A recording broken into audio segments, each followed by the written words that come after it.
வெல்வாரா? 8.2 விழுக்காடு தானே. கவுன்சிலர் கூட இல்லையே நினைக்கலாம். தோத்து போனதுனாலேயே நல்ல கண்ணு கெட்டவரும் கிடையாது, ஜெயிச்சதுனாலேயே தங்கபாண்டிய நல்லவனும் கிடையாது. நல்ல கண்ணு தோத்துக்கிட்டே இருந்தாரு. யார் நல்ல கண்ணு? 80 வருஷ பொது வாழ்க்கை கம்யூனிஸ்ட் கட்சி அவருடைய 90வது பிறந்த நாள்ல கொண்டு போய் 1 கோடி ரூபாய் கொடுக்குறாங்க. 1 கோடி ரூபாயில கூட 1000 போட்டு கட்சிக்கே திருப்பி கொடுத்த ஒரே தலைவர் நம் தாத்தா நல்ல கண்ணு மட்டும்தான். வாழ்ந்த காமராஜருடைய பிடிப்போடு வாழ்ந்தவர். Communist, real communist, real comrade, உண்மையான தோழர்.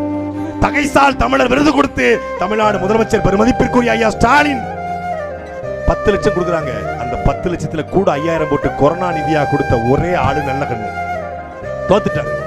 அம்பாசமுத்திரம் தொகுதியில போட்டி போட்டு 2 முறை, கோயம்புத்தூர்ல போட்டி போட்டு 1 முறை தோத்துட்டாரு. வாழ்நாள் முழுக்க பிரசிடண்டா கூட இருந்தது இல்ல, ஒரு வார்டு மெம்பரா கூட இருக்கல. ஆனா நல்ல கண்ணு செத்த பொழுது ஒருத்தர் எழுதியிருந்தான், நல்ல கண்ணு இருந்த போது எல்லா கண்களும் தேடியது நல்ல கண்ணுவை, நல்ல கண்ணு கண்கள் மூடிய பிறகுன்னு எழுதியிருந்தான்.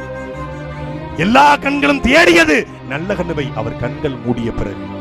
அப்படிப்பட்ட ஒரு நேர்மையான மனுஷன், யாருமே குறை சொல்ல முடியாத மனுஷன். நல்ல கண்ணுவே ஜெயிக்கலங்கிறதுனால அவர் கெட்டவர் கிடையாது.